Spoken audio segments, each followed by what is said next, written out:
Hello friends, welcome to Indian Jobs Mill. Indian oil கார்பரேஷனில் junior engineer JE notification அஃபீஷியலாக announce பண்ணியிருக்காங்க. Diploma ஹோல்டர்ஸ்க்கான ஒரு சூப்பரான ஆப்பர்ச்சுனிட்டி, ஓகேங்களா? So 12th September application open பண்ணியிருக்காங்க. சிபிடி மூலிமா தான் செலக்ட் பண்ண போகிறாங்க. So JE junior officer grade E அப்படின்னு சொல்லுவாங்க. இது நம்ம தமிழகத்துலேயும் வேக்கண்ட் அனௌன்ஸ் பண்ணியிருக்காங்க, மிஸ் பண்ணாதீங்க. கெமிக்கல், எலக்ட்ரிக்கல், மெக்கானிக்கல், இன்ஸ்ட்ருமெண்டேஷனில் உங்களுக்கு வேக்கன்சிஸ் இருக்குது.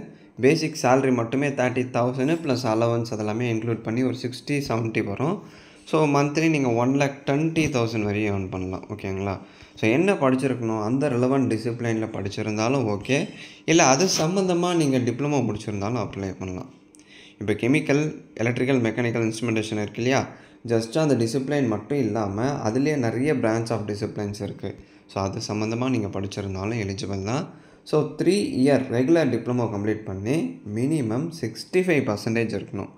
ஜென்ரல், இடபிள்யூஎஸ், ஓபிசியாக இருக்கீங்க அப்படின்னா.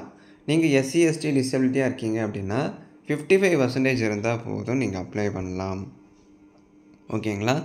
So full time regular mode மட்டும்தான் எலிஜிபிள். கரஸ்பாண்டன்ஸ், பார்ட் டைமில், டிஸ்டன்ஸ் லேர்னிங்கில் படிச்சிருந்தா எலிஜிபிள் இல்லை. அதையும் டீட்டெயிலாக சொல்லிட்டாங்க. அடுத்து இன்னொரு விஷயம், இந்த +2 முடிச்சுட்டு டிப்ளமோ கம்ப்ளீட் பண்ணுவாங்க இல்லையா, அதெல்லாம் கூட எலிஜிபிள் இல்லை.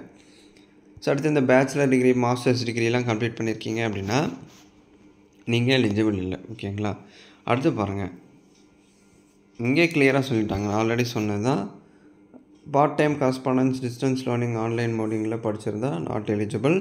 என்ன ஏஜ் இருக்கணும் அப்படின்னா, ஜென்ரல் இடபிள்யூஎஸாக இருக்கீங்க அப்படின்னா 26. ஸோ 26 வரை நீங்கள் அப்ளை பண்ணிக்கலாம். 1 July 1999 1 July 1989 for general category.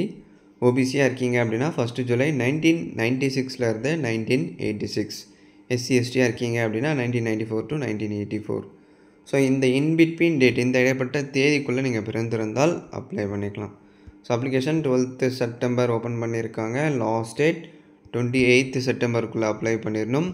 So செலெக்ஷனில் CBT, அதுக்கான அட்மிட் கார்டு இந்த வெப்சைட்டில் உங்களுக்கு 16th அக்டோபர் ஓப்பன் பண்ணுவாங்க. CBT exam 31st October conduct பண்ணுறாங்க. எந்த டேட் அண்ட் டைமிங்லன்றது உங்களுக்கு அட்மிட் கார்டில் இருக்கும். அட்மிட் கார்டு உங்களுக்கு வெப்சைட்டில் அப்டேட் பண்ணிடுவாங்க. ஸோ உங்கள் லாகினில் போய்ட்டு நீங்கள் டவுன்லோட் பண்ணலாம், ஓகேங்களா? சரி, ஓகே, எப்படி அப்ளை பண்ணுறது ப்ரோ? ஸோ இதுக்கான சிலபஸ் என்ன, செலெக்ஷன் பேட்டர்ன் எப்படி, எக்ஸாம் பேட்டர்ன் அதெல்லாம் சொல்லுங்கள் அப்படின்னா, இங்கே பாருங்கள், சிபிடி எக்ஸாம் கண்டக்ட் பண்ணுறாங்க. முதல்ல CBT, and then group discussion, group task, personal interview. ஏன் இவ்வளோ செலெக்ஷன் ப்ராசஸ் இருக்குது? டேரெக்டாக சிபிடி கண்டக்ட் பண்ணிட்டு சிபிடி ஸ்கோரை பேஸ் பண்ணி டாக்குமெண்ட் வெரிஃபிகேஷன் பண்ணலாம் இல்லையா அப்படின்னு கேட்கலாம். பட் இங்கே ஒரு group discussion and group task அப்படின்னு சொல்லிட்டு ஒன்று கண்டக்ட் பண்ணுறாங்க. இது ஒரு இன்டர்வியூ மாதிரி தான் இருக்கும் உங்களுக்கு, ஓகேங்களா? அது உங்களுக்கு டீட்டெயிலாக கொடுத்துருக்காங்க, நம்ம தொடர்ந்து பார்க்கலாம். இப்போ சிபிடி எக்ஸாம் பாருங்கள், மொத்தம் 100 question, 100 objective type, multiple choice question சிஸ்டமில் தான் எக்ஸாம் அட்டன் பண்ணுவீங்க. நம்ம எக்ஸாம் சென்டர்ஸ் சென்னை, மதுரை, திருச்சிராப்பள்ளி, கோயம்புத்தூரில் இருக்குது. இந்த 4 இடங்களில் எது நியரோ அங்கே போய்ட்டு நீங்கள் எக்ஸாம் அட்டன் பண்ணலாம். இப்போ டொமைன் நாலேஜ்லேருந்து ஒரு 50 டொமைன் நாலேஜ் அப்படின்னா உங்கள் டிசிப்ளின்லேருந்து, அடுத்து ஜென்ரல் ஆப்டி, அதிலேருந்து quantitative aptitude, logical reasoning, verbal ability, இதிலேருந்து உங்களுக்கு கொஷின்ஸ் வரும். இதுக்கு நெகட்டிவ் மார்க்கிங் இருக்குது. நீங்கள் தப்பாக ஆன்சர் பண்ணுற ஒரு கொஷினுக்கும் 0.25 மார்க் ரெடியூஸ் பண்ணுறாங்க. ஸோ தெரியல அப்படின்னா என்ன பண்ணணும், அப்படியே விட்டுறணும். ஸோ தெரியுதே அப்படின்னு சொல்லிட்டு இது கரெக்டாக தான் இருக்கும் அப்படின்னு நீங்கள் டிக் பண்ணிட்டீங்க, செலக்ட் பண்ணிட்டீங்க அப்படின்னா சிஸ்டமில் ஆன்சர் அது நெகட்டிவ் மார்க்கிங் போயிடும். ஸோ ஆல்ரெடி ஸ்கோர் பண்ண மார்க்கும் ரெடியூஸ் ஆகிடும் நெகட்டிவ் மார்க்கிங் வந்தால். இப்போ உதாரணத்துக்கு, இப்போ நீங்கள் ஒரு 25 கொஷின் கரெக்டாக எழுதிருக்கீங்க, ஒரு கொஷினுக்கு 2 மார்க், ஸோ மொத்தம் 50 மார்க் வைங்க, சரிங்களா? 50 மார்க் நீங்கள் எடுத்திருக்கீங்க 25 கொஷின் கரெக்டாக எழுதி. அதில் நீங்கள் இன்கேஸ் ஒரு கொஷின் தப்பாக எழுதிட்டீங்க அப்படின்னா அதுக்கு ஒரு 0.25 மார்க் குறையும். ஸோ இந்த 50ல் ஒரு 0.25 உங்களுக்கு குறையும். அந்த மாதிரி குறைஞ்சிட்டே வரும்.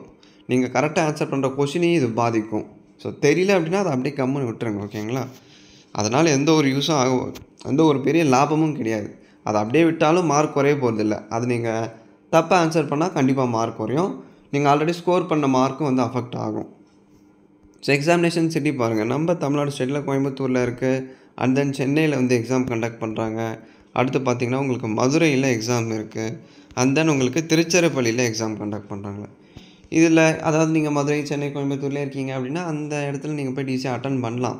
பட் அதை தாண்டி நீங்கள் வேறு டிஸ்ட்ரிக்டில் இருக்கீங்க, தஞ்சாவூரில் இருக்கீங்க அப்படின்றப்ப, வேலூரில் இருக்கீங்க அப்படின்னா இந்த 4 இடங்களில் எது நியரோ அங்கே போயிட்டு நீங்கள் அட்டன் பண்ணலாம். உங்கள் லொக்கேஷனுக்கு என் லொக்கேஷனுக்கு மதுரை கிட்ட ப்ரோ, கோயம்புத்தூர் கிட்ட ப்ரோ அப்படின்னா அதை நீங்கள் செலக்ட் பண்ணி போயிட்டு அட்டன் பண்ணிக்கலாம். ஓகேங்களா?